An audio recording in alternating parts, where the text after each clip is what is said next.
All right, welcome back to Texas A&M Aggies live, part of the Voice of College Football Network. As you can see, we're doing this show a little bit earlier today, just based on some time constraints on both our ends. We are coming off, obviously, as me and Cannon. I'm Cameron Honesty, host of the show, joined as always by my co-host Cannon Torres. But yeah, me and Cannon did do a post-game show on South Carolina. Obviously, the epic comeback, A&M winning 31-30 after being down 39 at the half. One of the greatest comebacks in college football history, and still stands as will stand as the best comeback in program history and probably in SEC history for the last 20 plus years. So yeah, just incredible game. And we've had a couple days to digest, what we saw, looking at both sides of the ball. I think I was pretty tired on that Sunday show, and probably not the best listen on my end, but yeah, really what the biggest takeaway for me was that this team is never out of any game. They've shown that all season. We go back to LSU where they were down, 18 to 12 or something like that. Something along those lines. Something along those lines. And ended up just destroying LSU, leaving Baton Rouge with a 49-25 win, just a lead on both sides of the ball. And we saw that again. We saw that in the second half where, the offense wasn't playing very well. Marcel Reed was inaccurate. He was having issues in the pocket. The O-line wasn't really protecting him that well. And then the defense was giving up these explosive plays, and that's where they found themselves down by 27 points.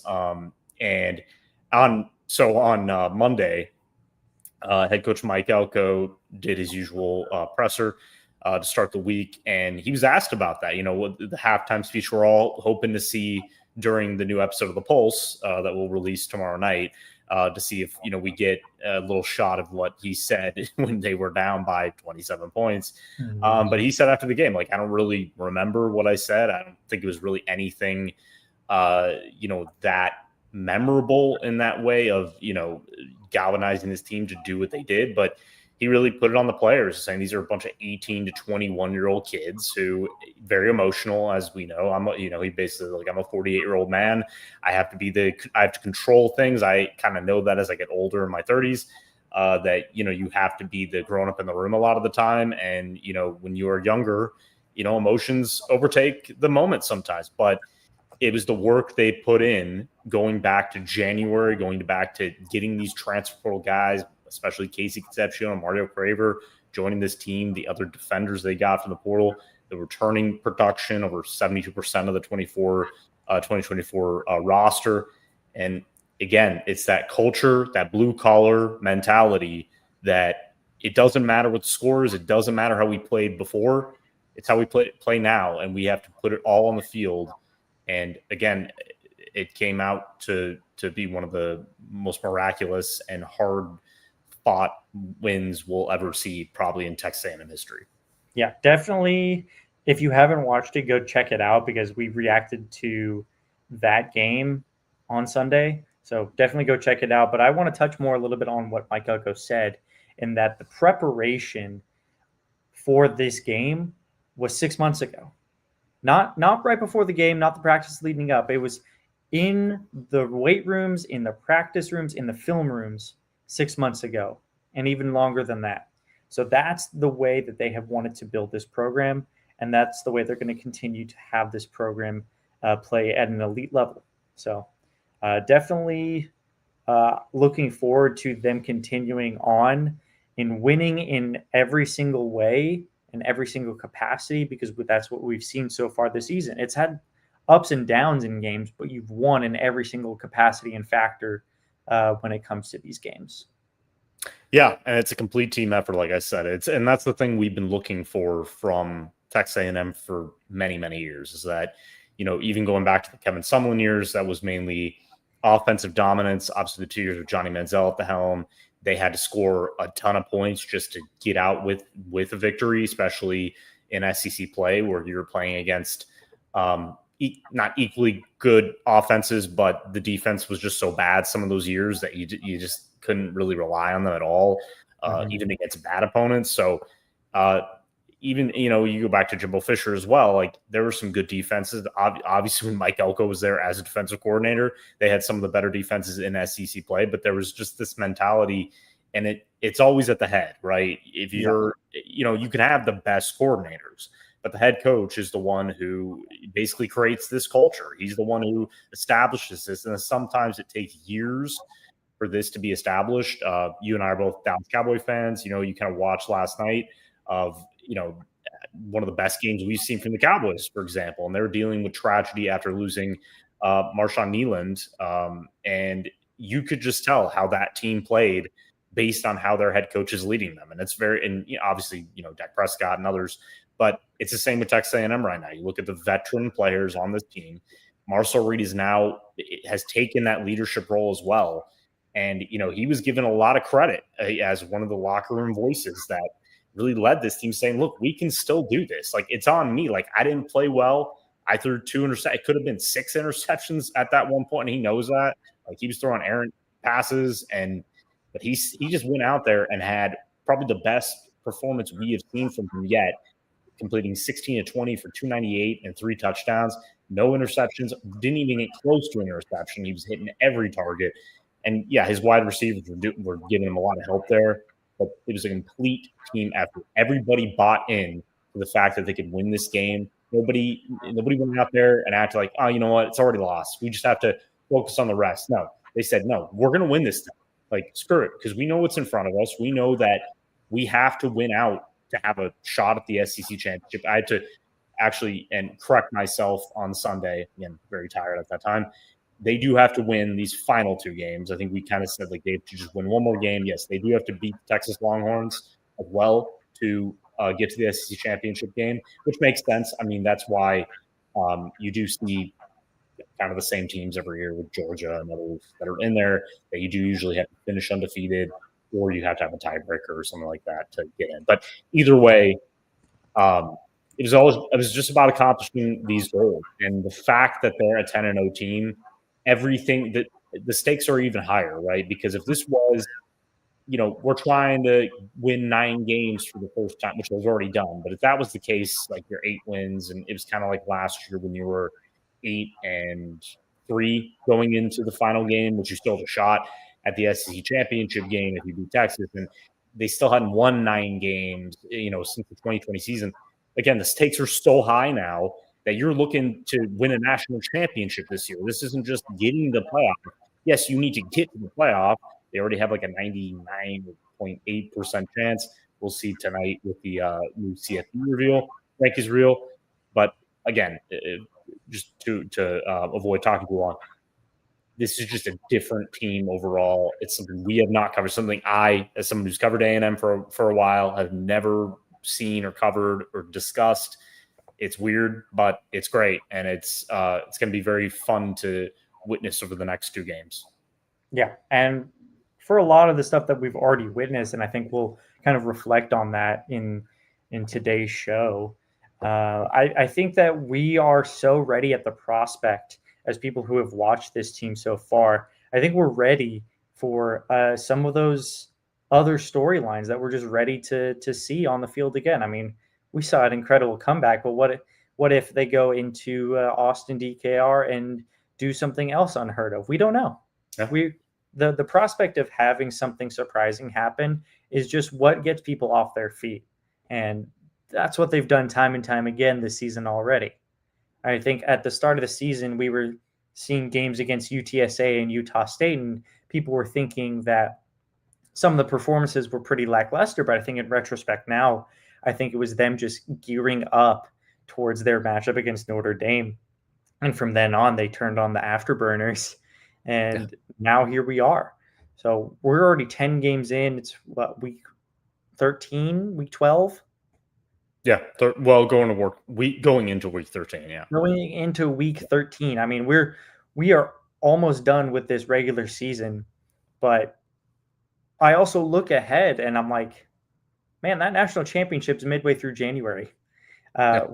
We are way far away from this. There's a lot of football left, hopefully. There's a lot of football left. And I think for the people watching is that you get to watch this over and over with now these elite teams kind of narrowing it down. And we get a really cool one this weekend, even if it is against a Samford team that has already fired their head coach. So, yeah, I think the FCS matchups. It's always the best time. Or, I saw a joke. It's the best time of the year where almost every SEC team is playing, a bad FBS team or an FCS team that's not doing very well, and it's kind of just a bye game. These schools are going to get paid. They can trounce them. They can put up style points. That's not going to be the case for A&M this weekend, because coming off of a win like this, you had to, do everything in your power and put on the best performance you ever have put on in Kyle Field or on a football field to win that game. That we have to play more complete football from the first quarter to the fourth quarter, no matter the opponent. And I think this game came at the perfect time, I'm going to be honest, because yes, you have a 99 to 100% chance of getting to an 11-0 before facing Texas. But at the same time, Samford's still a football team. They're going to try to do everything in their power to score points and make it interesting if A&M sleepwalks, because we've seen that before in years past. I think I can look back to it was UL Monroe when Kyle Allen was a quarterback. I think they won that game like 17-7 or something. Is something really ugly like that. And again, that's a bigger program, but still, you have to play with consistency, and you have to face Samford like you would any SEC opponent. And if they do that, and we see a complete showing where Marcel Reed is highly accurate starting in the game, the run game gets going, the defense just pressures the pass rush sends pressure all day, and the secondary holds up and makes plays, then and especially special teams, right? We want to see Terry Bussey get a long run. We want to see lack of penalties. We want to see consistency in that area. We want to see a much better showing from A&M's vaunted offensive line, which struggled, to be honest, most of the game against South Carolina. And granted, yes, you were going against Dylan Stewart, who's probably going to be a top 5 pick in the 27 draft. But at the same time, you got embarrassed for a full half. And yes, you showed, you put on a much better showing in the second, but still, these are the type of games where you can start to fix these remaining issues, because you have to then travel to Austin 6 days later to face the Longhorns on Black Friday. Yeah. And in a short week like that, another thing you do want to see in this last home game is senior night. And you want these seniors to show out, because this is their last chance at home in front of 108,000 fans, 110,000, that they get to show off exactly who they are for all those people. I mean, you're going to have more opportunities probably, hopefully in the playoff as well, but you're also showing the dedication that you've been putting in all this time. And I think that there were a couple of comments earlier about, I think Albert Regis was one of them. Correct me if I'm wrong. I think people were asking what kind of moves he would, or what kind of plays he would be making on senior day. He's just like, well, I got stuff in store. But on some of those other players, I think back in my mind, it's like the people who have made contributions behind the scenes, like EJ Smith, just has gone more unheralded and has been put in the forefront of a lot of these rushing plays these past couple of weeks. I mean, against Missouri, against South Carolina, scored, right? Yeah. We get to see him at the front, and Mike Elko has talked about him time and time again of the time and the effort that he has put in. And that's part of that grind mindset. We see him every week with a long sleeve shirt on that sideline coaching with a grind shirt, because that's how he is. And that's what he's trying to instill and embody in his players. And they reflect that now. So that level of consistency, you're exactly right. And so most likely this weekend, I think you and I are projecting that level of consistency is going to be put on display. Yeah. And the hope is that a lot of these guys who really only see time in practice, that serve such a big role in preparing the starters on both sides of the ball for games every week, especially a guy like Jacob Zeno, for example, who came in here after a very long college career, both Baylor, UAB. I mean, he's been all over the place. He's a very respected guy in that locker room. He obviously serves as a third string quarterback, pretty much the emergency quarterback behind sophomore Miles O'Neill. We do hope to see Miles O'Neill get some snaps, and because Marcel Reed's going to be back next season, but at the same time, you want to hope that Miles O'Neill potentially be the next quarterback. So you'd like to get him in the game, get him some reps. He is also important, barring any knock on wood injuries or anything that could happen down the line. But yeah, these guys deserve it, right? Because again, any of us who play football, any of us who know there are guys who just never play, but they serve a purpose. Everybody on a team serves a purpose, and if this is the final time that they can play in Kyle Field in front of their parents and family who are going to attend this game, I mean, it's a great moment. That's why I love these games. I know a lot of people who are just, they just want to see competition and stuff. Well, you'll get competition in some of them. There are going to be teams that sleepwalk and, let these smaller schools, hang around for a while. I don't think A&M's going to do this. I could see this easily being a very early blowout going into halftime where we could see these players take the field. But also I hope to see a 12th man kickoff again. Those are always awesome. Those are really, really cool. They really embody what everything that A&M is about. And Elko now signing that 6-year extension and being a part of this for a very long time. Hopefully he's, if this success keeps up, he's the coach for, as long as Nick Saban was at Alabama. That's what every program wants. They want, that continuity, as hard as it is to do, but he embraces everything A&M is, and he loves this stuff. And I guarantee he's excited to coach this game, and obviously is another opportunity for this team to tune up against before facing Texas, because we did hear there is some news on the injury front. We'll start with A&M, and then there is a player that many Aggie fans know and have been watching wear a Texas uniform for the last 2-3 seasons. But Mike Elko did also give a couple injury updates. Le'Veon Moss obviously is a topic every press conference. Everybody wants to know if he's going to come back during the regular season. Obviously, we only have 2 games left in the regular season. You and I both speculated that we could see him returning for Texas. I think returning for Samford will be a pointless thing. I think giving him another week where they really don't need him at all, just to rest and get 100% before taking the field. Mike Elko did say, yeah. He said, yep, that's the plan of him to return sometime. So I do think Aggie fans will be happy with the news probably by next. So the game's on Friday. I think Wednesday is still going to be the next injury report by next Wednesday, the day before Thanksgiving. We should. And I could easily see him being as a probable or questionable addition to that. He's been out, obviously, the last 4 games. Did not give an update on Scooby Williams, I don't believe. So we'll see about that. Again, if Scooby doesn't play this weekend, I don't think it's a big deal.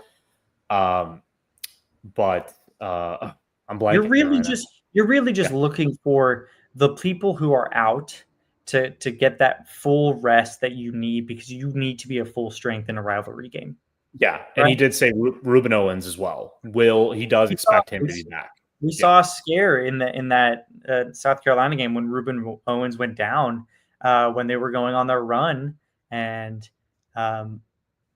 it was just a little bit scary sight to see. I know a lot of A&M fans held their breath for a second, but he was able to get up and walk under helped power back to the sideline. We don't know what happened fully, but if Mike Elko says he's good, he's good. Yeah, I don't think Mike Elko, that's the thing. He's a pretty straight shooter in that regard. I don't think he would say that unless he was sure that he was okay. It was the same with Ashton Bethel-Roman, who spoke after the game basically saying, I'm fine. Like, I pulled up on my ankle, which that's a tough kid because that looked painful. But obviously he was speaking to the media after. I could see him being on a pitch count for this game. I think that they can easily rotate some guys, and I could see a couple of their one of their freshman wide receivers play, obviously, because if he does want a red shirt, he doesn't need to waste that red shirt if he plays in this game, I don't think. We're talking Kelshawn Johnson. I really think he's only played in 2. Mm-hmm. So if he wanted to play in this one, I think he could. He wanted. Yeah, so I think he could. I think there's a couple other. I think Marco Jones is going to get a lot of reps in this game, which could be terrorizing for I Samford's think, I O-line. think a guy like Landon Rink is going to get a lot Landon of Rink's going to get some reps, so that's a lot to watch for. I know that, again, this is why we do the show. This is why we're doing this Samford preview. There's not a lot to preview. Samford is a 1-10 team. They are, as you said, one of the dead last in FCS and football. I think in general, They are last in the FCS in sacks allowed. Yeah, so go.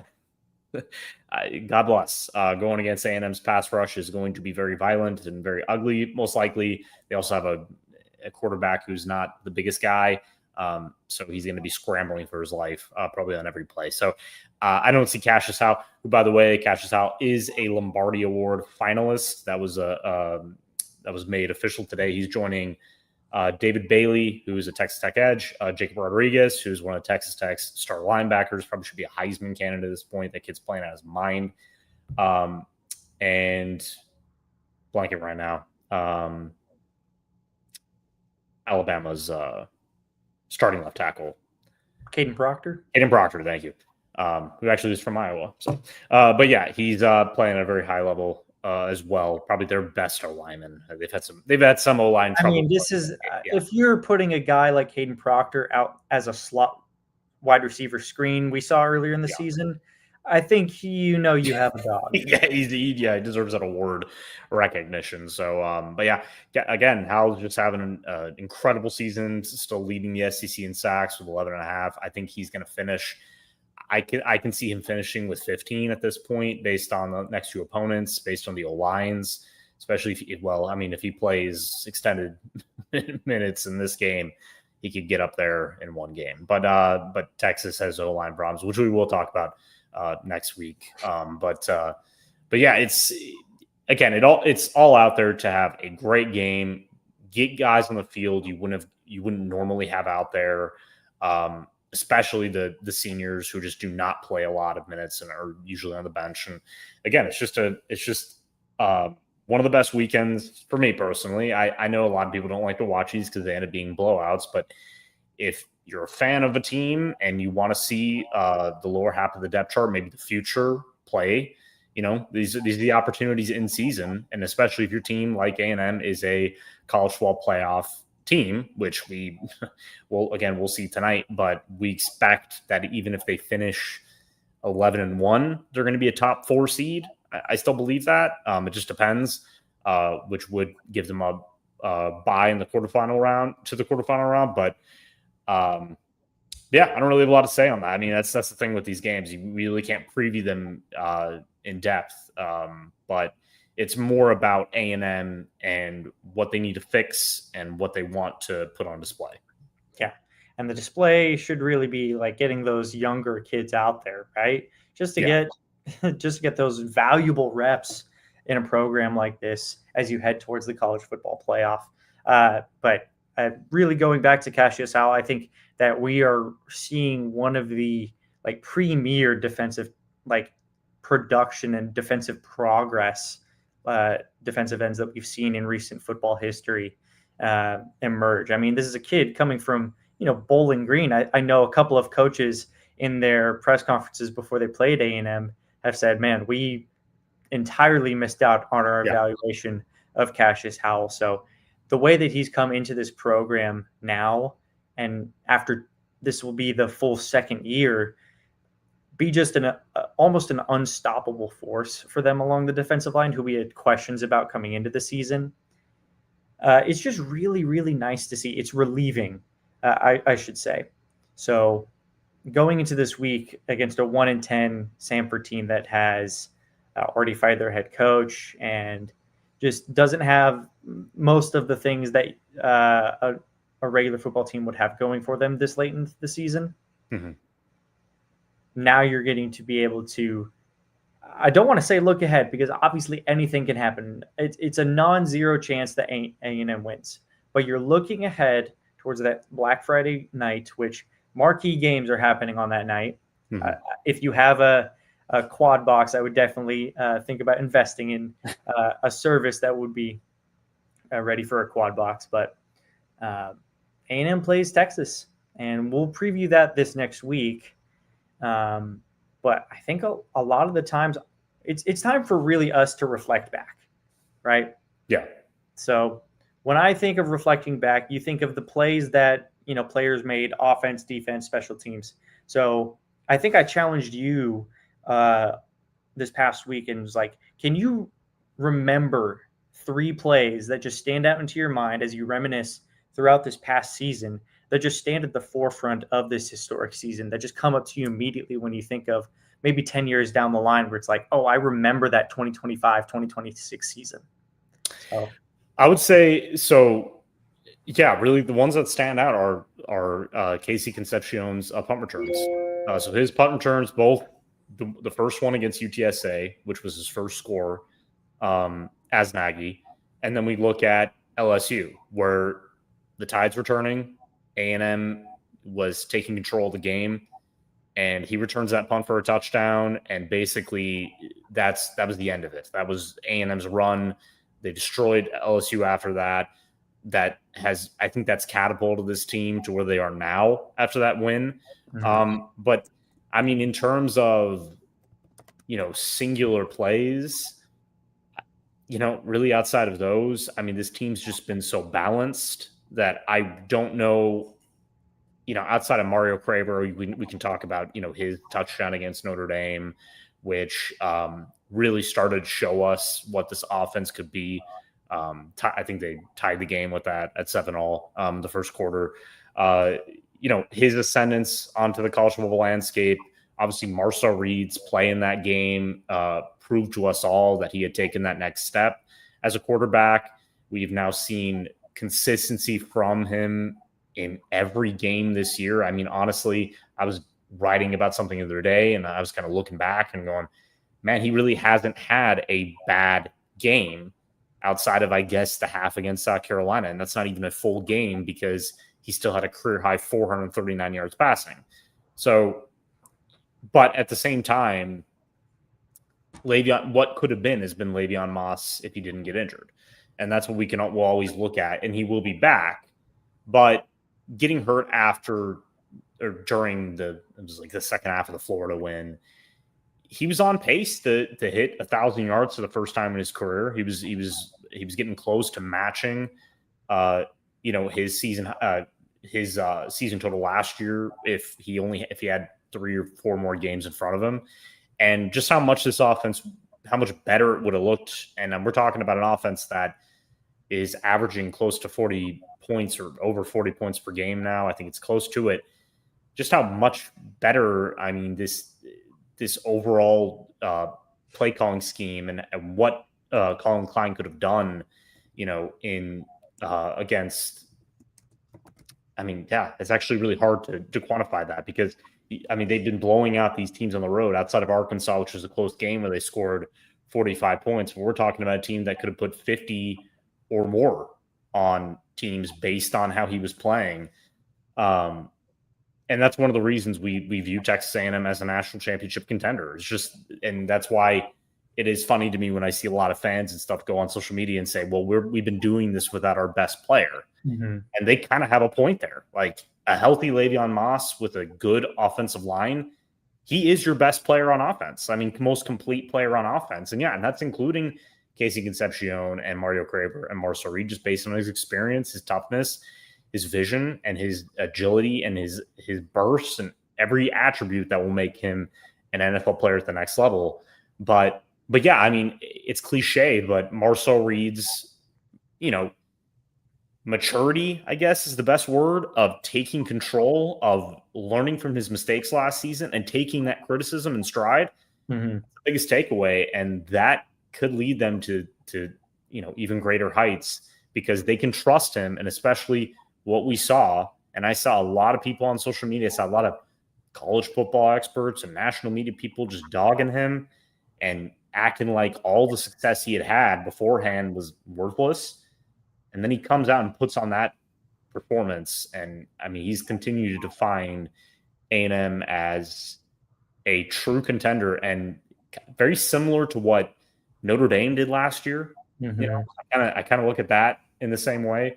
Now, granted, Jeremiah Love is kind of Le'Veon Moss in that way. So you don't have Moss, but if you do get Moss back at the end of the season, that's one of the many reasons we know that this team can make a run. Yeah, exactly. What's yours? You probably have a better answer than I do, to be honest with you. But. I mean, the first one, I don't want to go in order of games, but the first one the first one that does come to mind is that Nate Burkhardt touchdown in South Bend. So it's a good one, yeah. It was at that moment that all of the Aggie fans who were like, okay, here we go, second year in the program, looking on the up and up, maybe we'll go 9-3 this year. We're like, wait, did we just win this game entirely? I mean, in surprising fashion, I'm sure for even national people who were like, wait, A&M won this game on the road in South Bend in a one-score game. This is the type of thing that where they usually choke it themselves, or something happens where it's like, oh, there goes old A&M.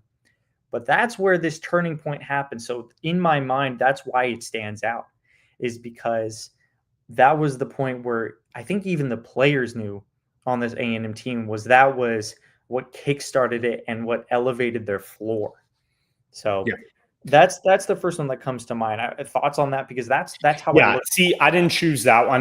That's kind of the go-to because of the magic that surrounded it. The fact, and I was kind of built towards what got them there, and that's why I kind of chose Mario Craver. His addition, his speed, his ability to pretty much outrun any cornerback, no matter their elite stature and NFL potential. And I mean, I think he showed that against Notre Dame. But again, Burkhardt has been one of the best additions to this team, both as a blocker and as a receiver and as a running back at some point. And so he does deserve the shine, and he's been an integral part of what they've wanted to do on offense. And you even saw against South Carolina, he had that the touchdown that got them within 6 points. And he's been a lightning rod for them. I mean, he's been a consistent veteran presence in this locker room. He's played a ton of college football. Obviously played his entire career at Nebraska, was never utilized as a pass catcher. But knew that, look, this is the scheme I'm going into. I have to change my ways. I have to be a more versatile target. And Marcel Reed has a great arm, and he's an accurate quarterback. So I think I can turn into that full established player that I was hoping to be.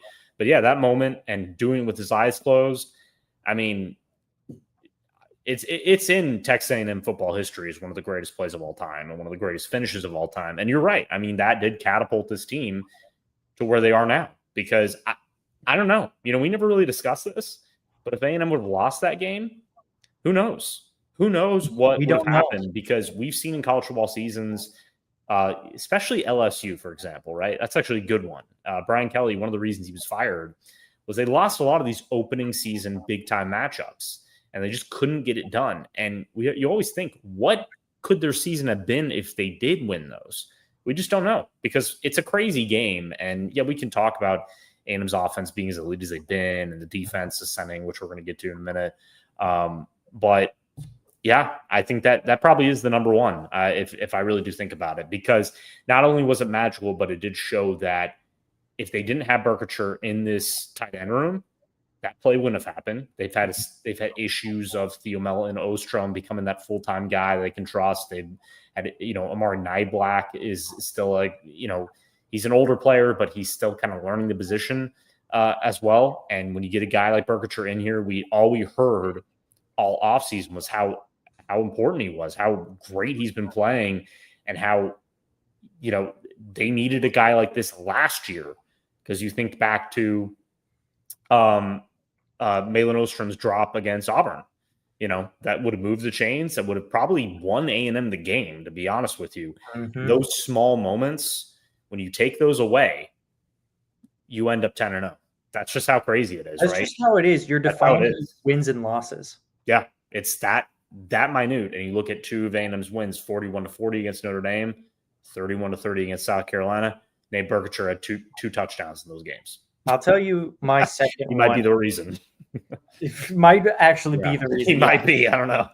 So. I'll tell you my second memorable one is watching the emergence of Cassius Howell against Utah State 3 sacks in a row. Yeah. I mean, just absolutely obliterated. Myles Garrett type of stuff. Exactly. Yeah. I mean, we're seeing every week, it feels like the NFL is just showing Myles Garrett with a 4-sack game, or 15 where sacks on the year so far. Exactly. Yeah. And Cassius Howell, even though it was against Utah State, it takes an elite level player to be able to get to the quarterback that quickly 3 times in a row. And especially a guy with only 30-inch arms. According Which to we're going to hear a lot about during the draft process. According to NFL scouts, hey, look how it turned out for Will Campbell at LSU. Yeah, he's a great offensive tackle. All I'd ask him is watch the film, because I've had this discussion with people. I used to be in those draft circles. I used to do a lot of this stuff, but watch the production, watch the get off, watch the athleticism, watch the bend, watch all the other attributes. I don't care about his arms. There have been a lot of former A&M, former Texas Tech defensive end named Tyree Wilson, who is not doing that well in the NFL. No credit, no offense to him. But again, he was allotted for his longer arms, and he may end up being a great pass rusher one day, but he didn't burst on the scene like I believe a Cassius Howell would, based on what we've seen against, again, SEC O-linemen. Okay. These are usually some of the best prospects. O-line play is usually elite in the SEC year after year for most teams. I mean, it's close to it. At least a number, every team usually has like one tackle that's an NFL prospect, right? That's always the case. And outside of not getting sacks, though, he still leads the team with like 38 pressures, I think, on the year. He had 2 against South Carolina. I've got another name for you, though, from the transfer portal, is Dayon Hayes. Yep. Dayon Hayes has been lights out in his role. I mean, he's really used as a late game pass rush option. You know, he's playing elevated snaps. They just don't want to overuse him. He's had some injury issues in the past.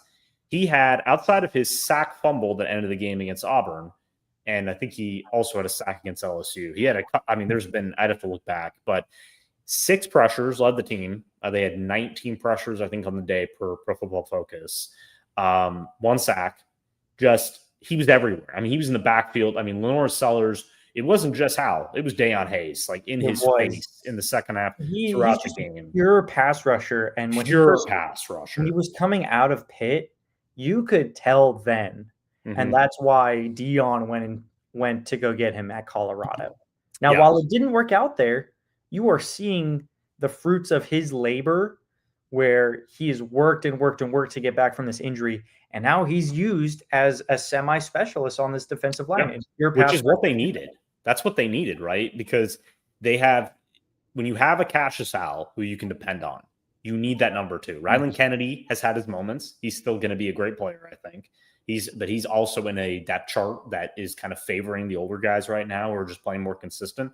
But he's had a great season as well in those moments, in those late game moments. But I mean, this is why this unit is playing so well. Like, if you just had Cassius Howell and everybody else was playing average, you wouldn't have these results. You wouldn't have a team that I think still leads NFL, still leads college football in sacks right now. I think I don't think Texas did they have any sacks? They had a couple against Georgia. I have to look. But no, this unit, and we can talk about DJ Hicks' emergence inside. We can talk about Tyler Odienem, the Iowa State transfer, who Mike Elko praised on Monday. Just, he's been a consistent force. I mean, he had a pressure where he just one-handed one of the O-linemen to get inside. I mean, oh God, I get so excited watching D-line play when it just flourishes. It's just fun to watch. And I mean, it's that pressure that you feel even in like your own home when you're watching. Yeah. Stack and shed, man. And I mean, that's the thing. We knew Albert Regis was going to be a consistent force. Obviously he is, been with the program. He's worked his butt off to move up. He's got a beautiful family. He's an awesome dude. But he's just one of the hardest working guys, but they needed to pair him with other players to wreak havoc in the middle of that defense. And obviously DJ Hicks' attendance has been great to see. We've been waiting for that. He's a former 5-star prospect.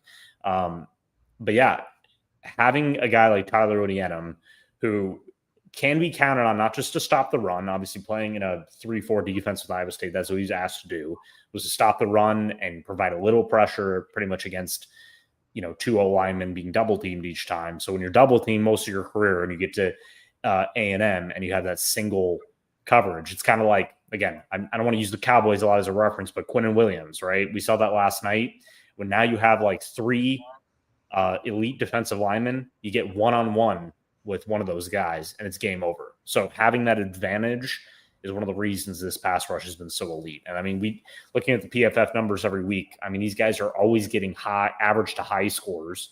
They've been one of the more consistent groups. But yeah, I think we can shift to the linebackers and secondary. I think two of those players, Damian Samford, who in Scooby Williams' absence has been a game wrecker essentially, and then Dalton Brooks and Des Ricks, who are having the best seasons of their careers and one of the many reasons that this defense as a whole has been one of the best in the country. Yeah.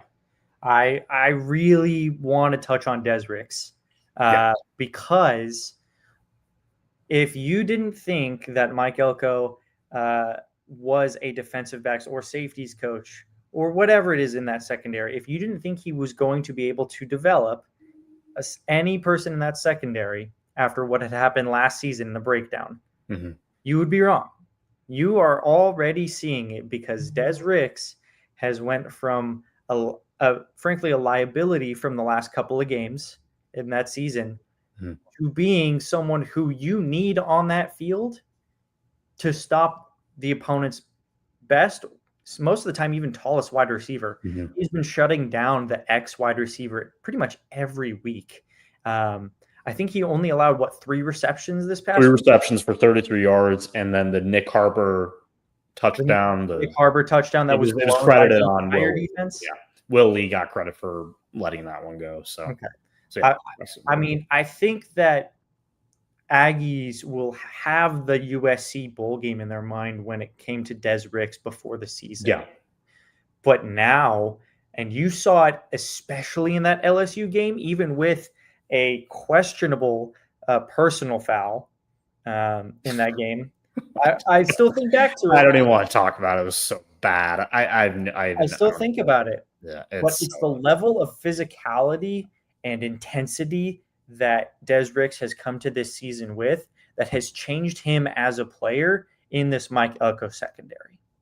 Yeah, and that's we've been talking. I mean, I don't know how many articles I wrote about. I'd have to look back, but it's probably more than 10 about Des Ricks, about the praise that he received from Mike Elko and defense coordinator Jay Bateman. And yeah, he hit the nail on the head there. Like Mike Elko is a secondary guy. That's where he's built his coaching career. He's been developing corners and safeties his entire defensive coordinator career. That one of the reasons he's a head coach is his ability to develop the defensive side of the ball. And that's what's led a lot of coaches to, reaching the NFL even. We look at guys like Mike McDonald, who's the head coach of the Seattle Seahawks right now, who was with Michigan for a little bit as their defensive coordinator, has an elite scheme, known as a development guy. Like, defense is everything. Defense wins games, they say, but especially for A&M, because they just needed improvement at the slightest at the cornerback spot, especially on the outside of the boundary, because they knew that Tyreek Chappelle, who's had a very good season, that him coming back, they were still able to play man coverage or press man coverage, whatever you want to call it, to fit Elko's scheme so that they can pressure more. They don't have to worry about the back end as much because, as you know, if the back end can hold up, if the linebackers can hold up in the middle of the defense, you can just send guys, you can pressure quarterbacks all day long. So they've done their job. And I mean, if Will Lee has had weaker games than Des Ricks, that's a very good sign because very good sign. Yeah, because Will Lee has had his moments, but they're going to target Will Lee more. And granted, that's going to end up having higher yardage totals. And that's just how football works. But the fact is they're barely targeting Des Ricks anymore because he's sticky, man, and he's not going anywhere. And he can match the speed. Like you said, they're putting him on these X guys because he can match their downfield speed. I mean, he's that fast. And he showed that against LSU last year even. So it's great to see. He's going to, most likely guaranteed to come back next season and be their number one cornerback. I mean, that's what they really wanted, because they know that if they can develop him this season, he's going to have a very, very bright NFL future if he comes back as our number one guy, getting some talent in the roster, probably getting some transfer guys. You don't have to really worry about that spot as much. You don't have to worry, because even at the nickel spot, Bravion Rogers is the next man up there. So overall, your secondary is in pretty good shape, even going into the next season. We'll be talking about that hopefully at the end of Texas A&M's national championship. I'm hoping so, but yeah. So or at least a deep playoff run. But there are a lot of pieces here that are very exciting for fans that are maybe looking at the season, going, "Well, are we all in this season?" No. Well, the reason they signed Mike Elko to this contract extension, because the future is very bright, and with this future roster, these guys playing at this level is a very good sign for things to come. So Dalton Brooks is another guy. Dalton Brooks, because Marcus Ratcliffe has had a very good season, right? He's been a very sturdy, reliable force against the run. He's been good in coverage.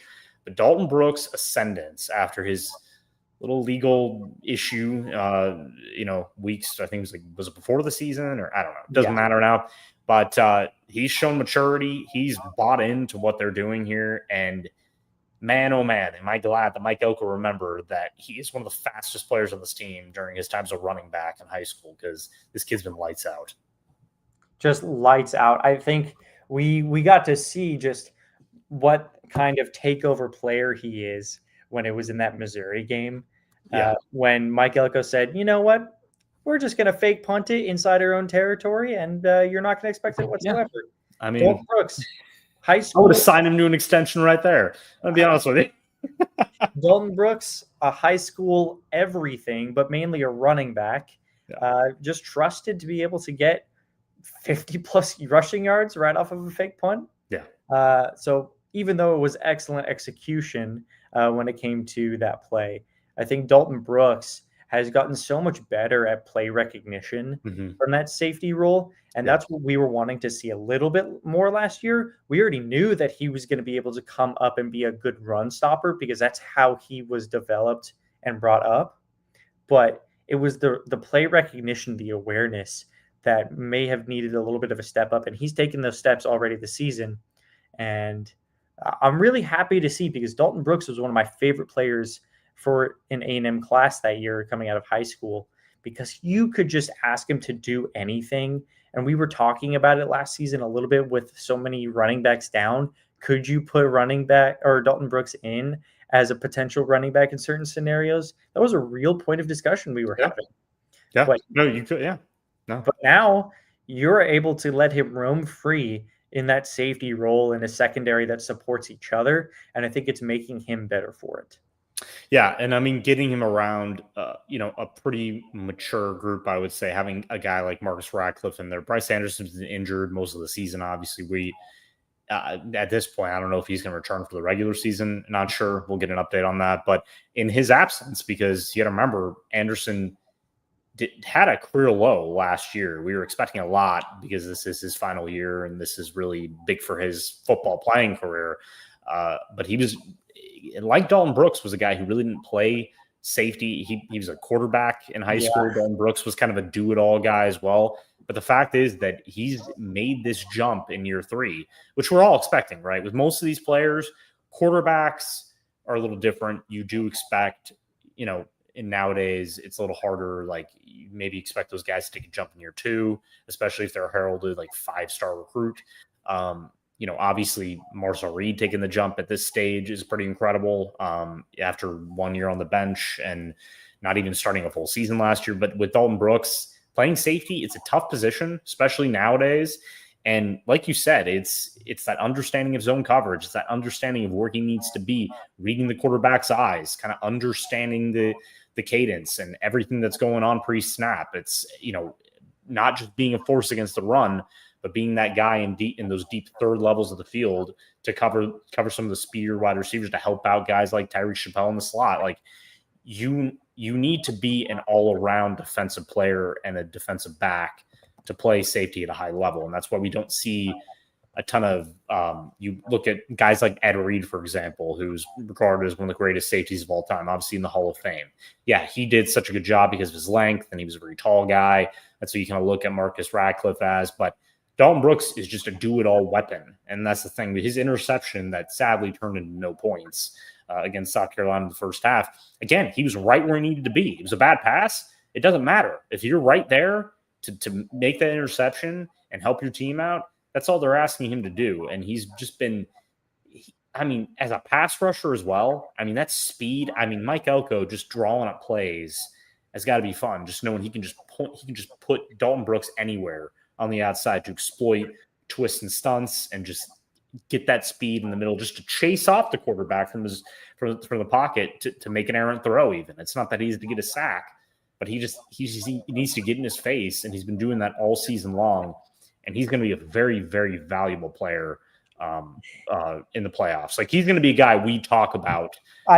Yes. I think the image that popped into my mind when you were talking was Mike Elko moving around these pieces like he's on one of those wartime maps. Yeah.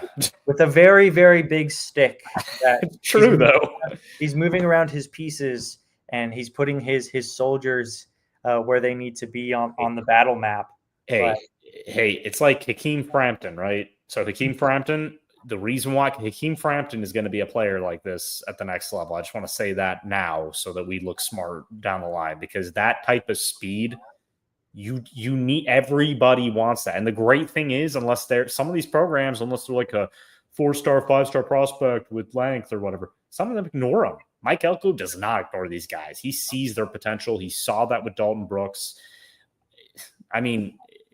These type of players, you're going to see them come into this program in and out for years to come. But it's that, again, he took that next step because he was dealing with that stuff outside off the field. We were all a little worried about that. Is that going to get in his head? It has not affected him yet, and he is trusting this coaching staff completely, the way they use him, and he loves it. He's having the time of his life. But like I said, A&M's secondary is going to be a big part of if they make it deep into a deep run in the college football playoffs, and he's going to be a big part of it because we know the corners will hold up most of the time, but it's those late plays in the game where someone like Dalton Brooks needs to make a play either as a pass rusher or get a key pass deflection or potentially get a turnover that makes him just so vital to the scheme. So, if we want to, we're nearing the end of the show. I didn't see a lot of betting lines. Yeah, we at USA Today, we didn't even do any. There's really none out there. None. And I don't even know. We're going to promote our awesome sponsor, Underdog, obviously. But if you want to do that, and I was going to do this actually sometime this week. What do you think the line should be? Because I think we'll get one by like Friday, maybe, or pregame. I think it's going to be like 35 points or something ridiculous like that. I'm going to think it's a little bit more than that. I think it's going to be 42.5. Yeah, I think it's going to be like, actually, you're right. Probably 42.5. Funnily enough, I think there's one stat that I found out there, or one line, that if you put advanced metrics all together, I think A&M is favored to win 66 to -8. Mm-hmm.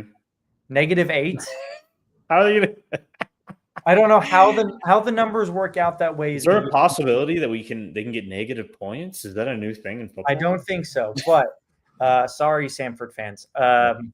But obviously you can't bet that kind of line. Yeah. But you definitely can pick player props over with our sponsor, Underdog. So Underdog, very, very big sponsor of the show.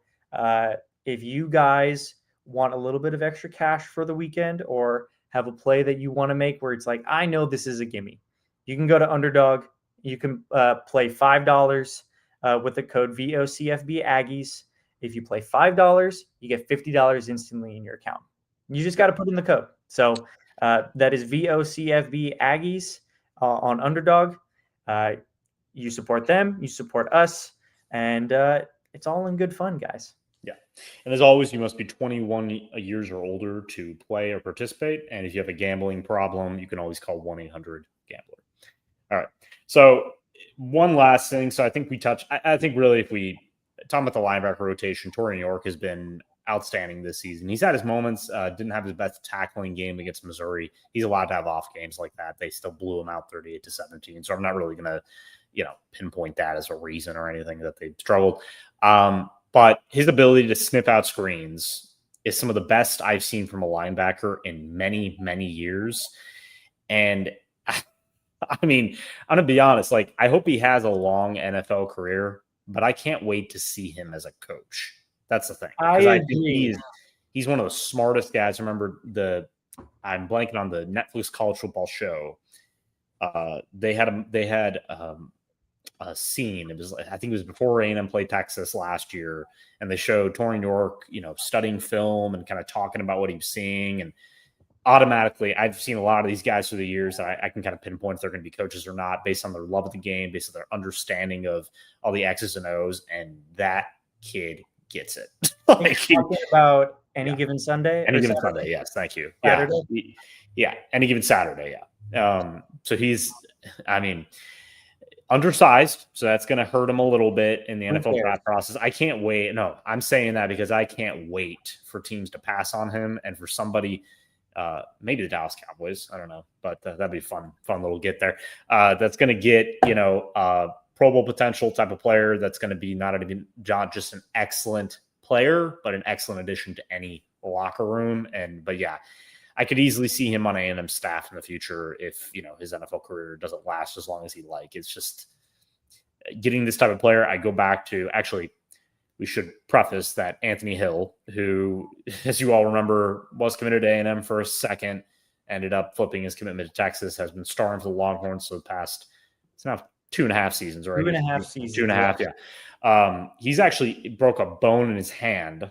So that was reported by 24/7 last night.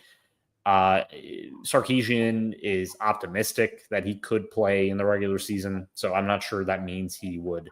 Depends what's broken his hand, right? If it depends if it's like a metatarsal or something. Exactly.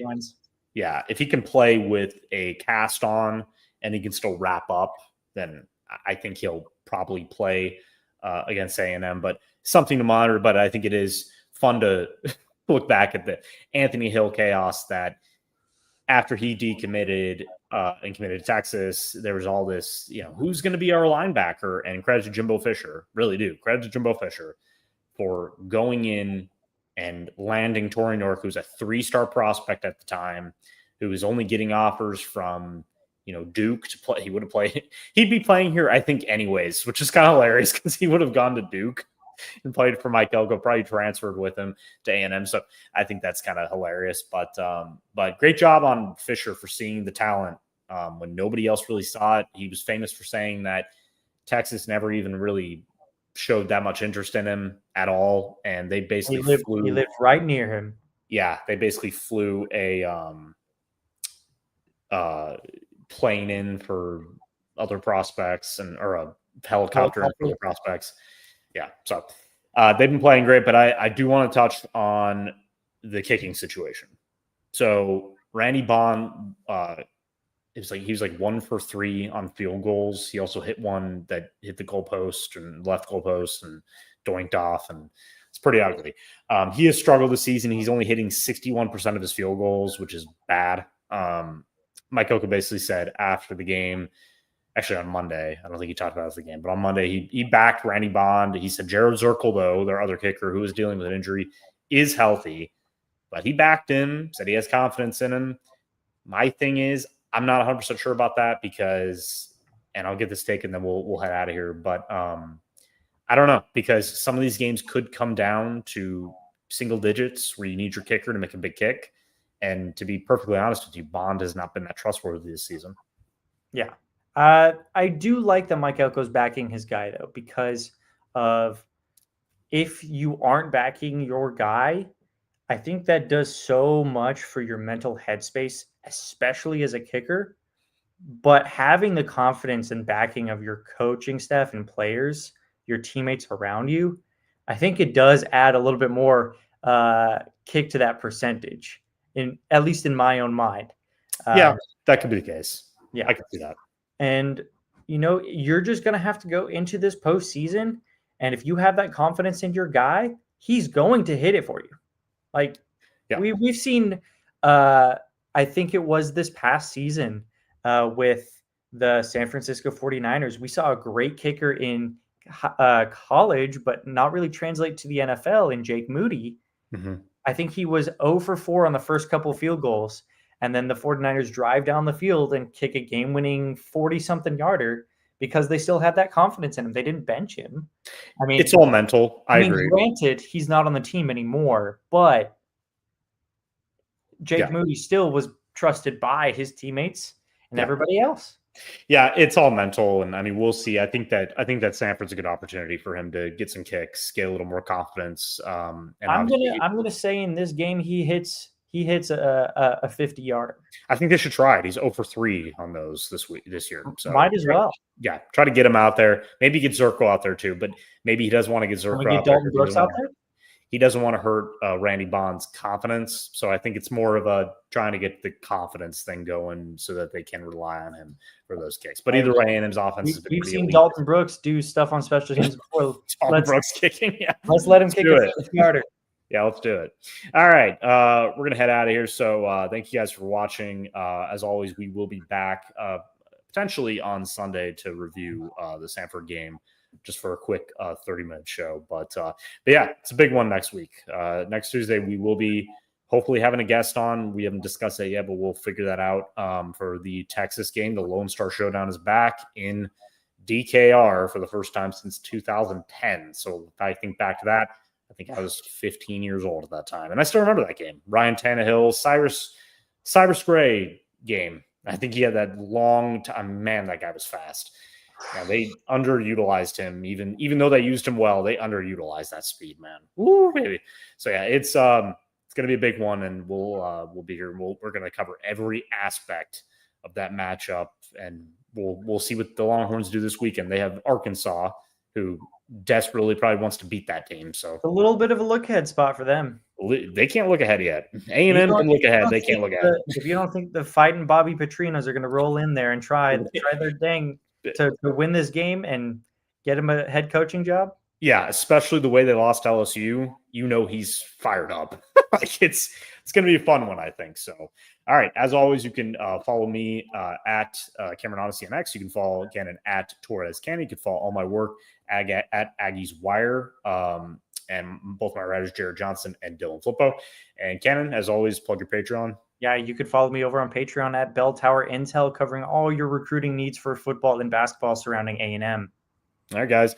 Enjoy Texas A&M versus Samford. Hopefully you watch the entire game and don't turn it off after they're up like 49-0, because there's a lot of fun stuff you will see at the end of the game. So don't look ahead to Texas.